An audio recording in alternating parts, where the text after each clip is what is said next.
మన ప్రభువును రక్షకుడైన యేసుక్రీస్తు వారి నామములందరికీ వందనాలు. మరి ఉదయ కాలాన్ని దేవుడు మనకి ఇచ్చాడు. క్రిస్మస్ ధ్యానాల్లో మనం ఉన్నాం. ప్రియమైన దేవుని బిడ్డలారా, మరి ప్రతి ఉదయ కాలంన దేవుని వాక్యాన్ని మనం ధ్యానించుకుంటూ ఉంటున్నాం. యేసు ప్రభువారు ఎందుకు ఈ లోకానికి వచ్చారని ప్రత్యేకంగా అనేక విషయాలని మనం చూసుకున్నాం. ప్రియమైన దేవుని బిడ్డలారా, ఆయన జన్మదిన వేడుకలు అంటే కూడా మరి ఆయన ఎందుకు ఈ లోకానికి వచ్చారనేది చాలా ముఖ్యం. ఆ యొక్క విషయాల్ని మరి యొక్క విషయం అన్ని మనం చూసుకుందాం ఈరోజు. ప్రియమైన దేవుని బిడ్డలారా, యెషయా గ్రంథము 11వ అధ్యాయం 10వ వచనం మనం చూసుకుందాం. ఒకసారి యెషయా గ్రంథం 11వ అధ్యాయము 10వ వచనం చదువుకుందాం. ఆ దినమున ప్రజలకు ధ్వజముగా నిలుచుండు యెష్షీ వేరు చిగురునొద్ద జనములు విచారణ చేయును, ఆయన విశ్రమ స్థలము ప్రభావము గలదగును.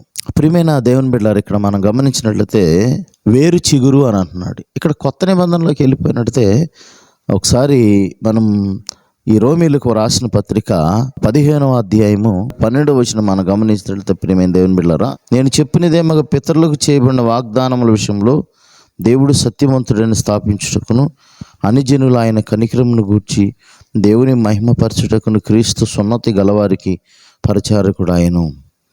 అందు విషయమై ఈ హేతు చేతను అన్ని జనుల్లో నేను నిన్ను స్తుతించుదును, నీ నామ సంకీర్తనము చేయుదును అని వ్రాయబడి ఉన్నది. ప్రియమైన దేవుని బిడ్డలారా, ఇక్కడ మనం గమనించేట వేరు చిగురు అనేది ఏంటంటే, ఈ చిగురు అనేది అన్ని జనుల గురించి కూడా తెలియజేస్తూ ఉంది. యేసు ప్రభువారు యోధా జాతికి సంబంధించిన వ్యక్తిగా ఈ లోకానికి వచ్చారు. సో యూదుల్లో జన్మించారు.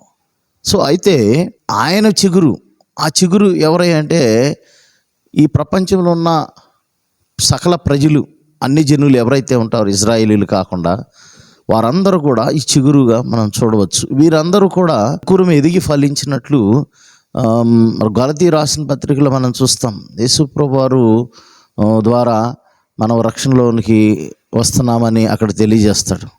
అనగా అబ్రహాము వారసులుగా మరి యేసు ప్రభువారు ఈ లోకానికి వచ్చి అన్ని జనాంగమైన మనలందరిని కూడా రక్షించాలనేటువంటి విషయాన్ని ఇక్కడ తెలియజేస్తూ ఉన్నాడు.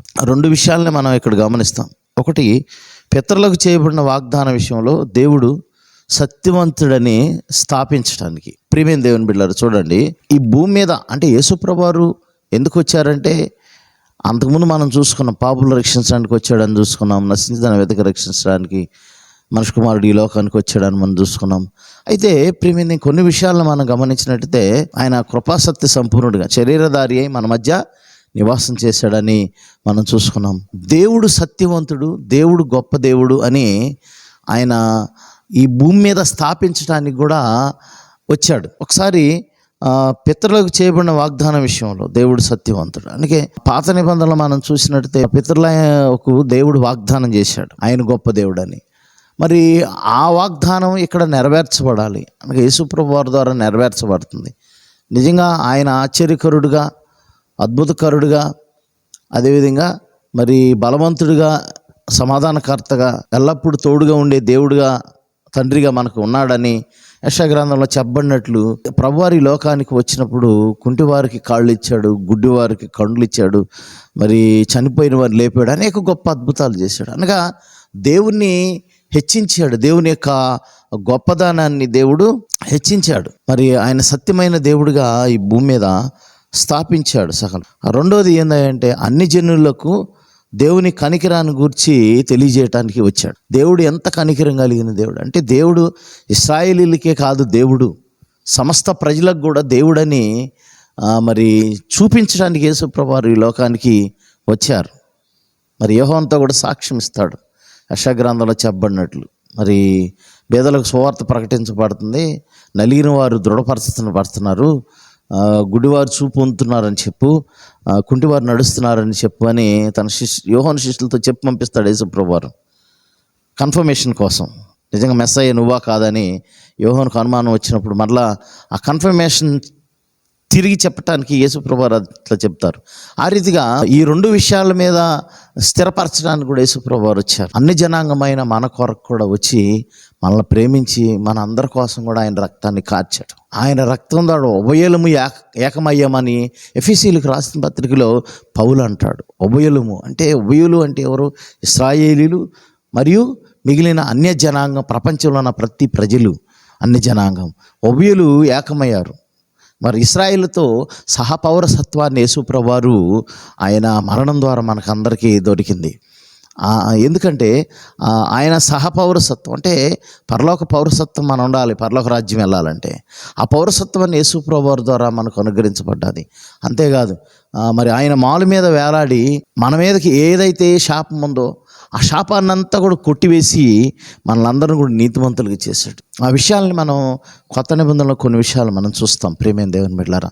ఫర్ ఎగ్జాంపుల్ అపోస్తలుల కార్యం 10వ అధ్యాయంలో కొర్నేలు గురించి తెలియజేస్తా ఉన్నాడు. కొర్నేలు అన్యుడే కదా, ఆ అన్యుడిని రక్షించి ఆయన ప్రార్థన కూడా దేవుడు విన్నాడు, ఆయన కూడా జవాబిచ్చాడు. తద్వారా ఆ అధ్యాయంలోనే మనం గమనించినట్టయితే యేసుక్రీస్తు అందరికీ ప్రభువు అని ఉంటుంది. అంటే ఆయన పక్షపాతం లేని దేవుడు ప్రతి ప్రజలను కూడా రక్షించడానికి ఈ లోకానికి వచ్చాడని అక్కడ తెలియజేయబడుతుంది.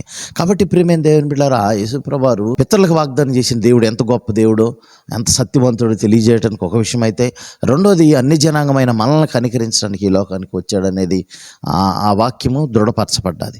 కాబట్టి అందుకోసం యేసుప్రభువారు ఈ లోకానికి వచ్చి మరి తన ధ్వజము అని అంటున్నాడు. అంటే భవిష్యత్తులో ఎవరైతే తన యందు విశ్వాసం ఉంచారో వారు మాత్రమే రక్షించబడి పరలోక రాజ్యం వెళ్తారు. మిగిలిన వారందరూ కూడా విడువబడి మరి నరకానికి వెళ్తారు. కాబట్టి ప్రియమైన దేవుని బిడ్డలారా, మనం అందరం దేవుని రాజ్యానికి చేరాలంటే ఇదిగో ప్రభువారిని నమ్మాలి.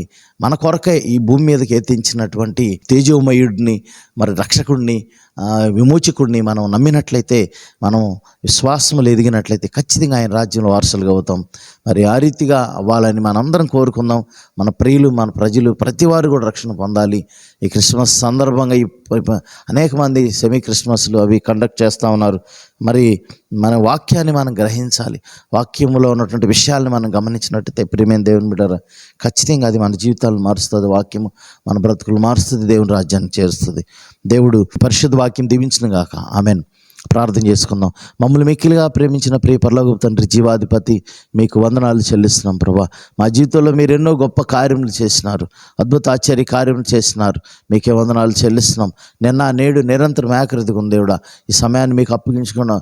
మీరు ఎన్నో మేలులు చేసిన దేవుడు ప్రభా. నాయన ప్రపంచమంతా కూడా ఈ క్రిస్మస్ వేడుకలు జరుపుకుంటూ ఉన్నారు. అందుకంటే ముఖ్యంగా ప్రభా, ప్రతి ప్రజల్లో కూడా మీ స్వార్థ ప్రకటించబడాలి ప్రభువా. మీ సత్యం తెలియజేయబడాలి.